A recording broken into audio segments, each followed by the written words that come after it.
এবারের প্রশ্ন, check the sequence xn cosy or not, xn equals to 1/n। আমি এর আগেই বলেছি প্র্যাকটিক্যাল ফিল্ডে প্রবলেম করার সময় আমরা সাধারণত n আর m এর মধ্যে একটা রিলেশন ধরে নিয়েই কাজ করি। তো আমরা প্রথমে ধরে নিচ্ছি let epsilon greater than 0 be arbitrary. আমরা ধরে নিচ্ছি n গ্রেটার দ্যান m। তাহলে আমরা দেখাবো modulus xn minus xm less than epsilon. xn হচ্ছে 1/n, অটোমেটিক্যালি xm হবে 1/m। ক্যালকুলেশন করলে modulus m minus n by mn। যেহেতু n greater than m, mn টা অলওয়েজ গ্রেটার দ্যান 0। যেহেতু n greater than m, n minus m টা greater than 0। তাহলে modulus m minus n হয়ে যাবে n minus m, যেহেতু আমরা মডটাকে অ্যাভয়েড করছি।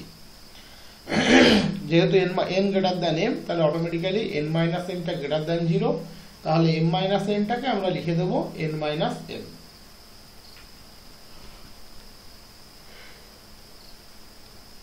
যেহেতু n গ্রেটার দ্যান m নিয়েছি, আমি আগেই বলেছি আমরা n টাকে অ্যাবজর্ব করে নেওয়ার চেষ্টা করব যাতে n রেজাল্টটা m এর উপরে রাখতে পারি। তো 1/m আমরা নিয়ে নিলাম, তাহলে রেস্ট পার্ট পড়ে থাকলো n minus m by n, that is 1/m into 1 minus m by n। 1 minus m by n এটা অলওয়েজ লেস দ্যান 1, কারণ m natural number, definitely greater than 0। So 1/m into 1 minus m by n obviously less than 1/m, and 1/m less than epsilon if we choose m greater than 1/epsilon। তাহলে m greater than 1/epsilon, তাহলে k epsilon আমরা কত choice করব? Box of 1/epsilon plus 1, এটা আমরা choice করব k epsilon। তাহলে হয়ে যাবে m greater equals to k epsilon, m greater equals to k epsilon। If we choose k epsilon equals to box of 1/epsilon plus 1, then definitely m greater equals to k epsilon। R n যেহেতু greater than m, তার মানে definitely n greater than m greater equals to k epsilon। So modulus xn minus xm less than epsilon for all n greater than m greater equals to k epsilon, that is xn, that is 1/n cosy sequence এর definition satisfy করেছে। So 1/n is a cosy sequence। প্রমাণ complete. আমরা একটু independent ওয়েতে এই প্রমাণটা এবার একটু করার চেষ্টা করব। এখানে আমরা n আর m এর মধ্যে কোনো রিলেশন ধরে নেব না, বাট এই মেথডটা কিন্তু সব প্রবলেমের ক্ষেত্রে করা যাবে তা কিন্তু নয়।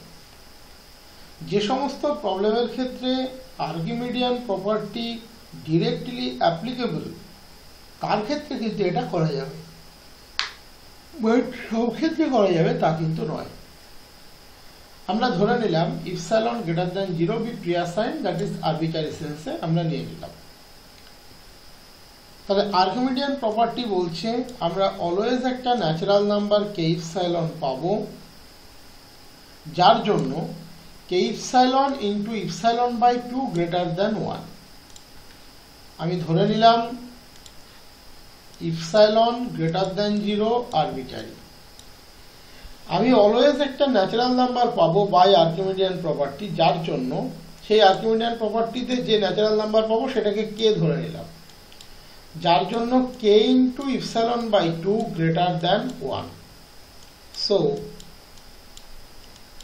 1/k less than epsilon by 2। তোমাদের নিশ্চয়ই মনে আছে আর্কিমিডিয়ান প্রপার্টি থেকে পাও na greater than b, n into a greater than b। So n আমি এখানে নিলাম হচ্ছে k, a নিলাম আমি epsilon by 2, na greater than b, b নিলাম আমি 1। So 1/k less than epsilon by 2। ওকে, আমি এটা পেয়ে গেলাম 1/k less than epsilon by 2। খেয়াল করে দেখো, আমি যখন কসি ক্রাইটেরিয়া প্রুফ করি তখন যেটা অ্যাকচুয়ালি দেখাতে চাই, for all nm greater equals to k epsilon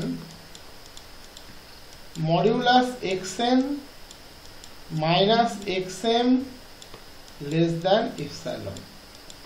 তাহলে n যদি greater equals to k epsilon হয়, তার মানে 1/n less equals to 1/k epsilon, আর 1/k epsilon less than epsilon by 2। So 1/n obviously less than epsilon by 2।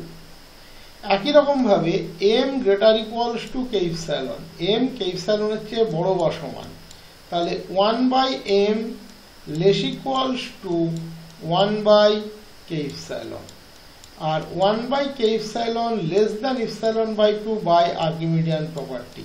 So 1/m less than epsilon by 2। So for all nm greater equals to k epsilon always ensure করে 1/n less than epsilon by 2, 1/m less than epsilon by 2। এখানে কিন্তু আমাদের n আর m এর মধ্যে কোনো relation ধরে নেওয়া লাগবে না, যেটা আমরা এমনিতে ধরে নিচ্ছি n গ্রেটার দ্যান m বা m গ্রেটার দ্যান n, সেটা ধরে নেওয়া লাগবে না।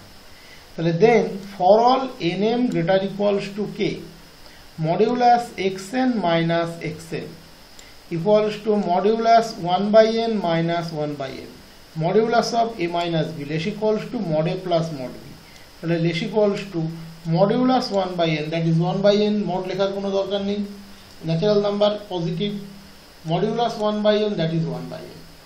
এবারে 1/n লেস দ্যান, আমি তো দেখিয়ে দিলাম 1/n less than epsilon by 2, এবং প্রপারলি 1/n 1/k ইপসিলনের সাথে সমান হতে পারে, but 1/k epsilon properly less than epsilon by 2. So 1/n properly less than epsilon by 2.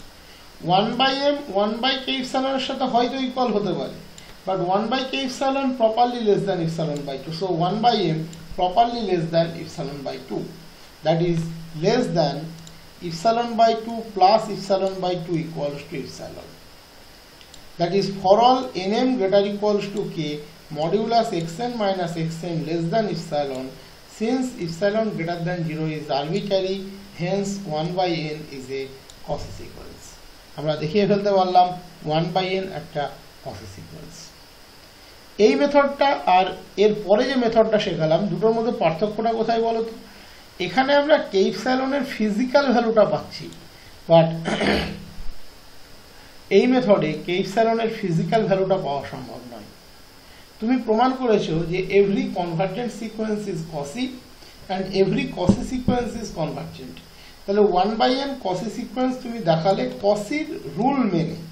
তুমি তো এটাও দেখিয়ে দিতে পারতে 1/n সিকোয়েন্সের লিমিটিং ভ্যালু 0, তাহলে 1/n কনভার্জেন্ট হতো, তার মানে ডেফিনেটলি সে Cauchy। পরীক্ষাতে কি করবে সেটা তোমার ব্যাপার, তুমি দেখাতেই পারতে limit 1/n 0, that is 1/n is a convergent sequence and converges to 0। As we know that every convergent sequence is Cauchy, so 1/n is Cauchy, but Cauchy করলে Cauchy দিয়ে করাটাই বেটার, ঠিক আছে।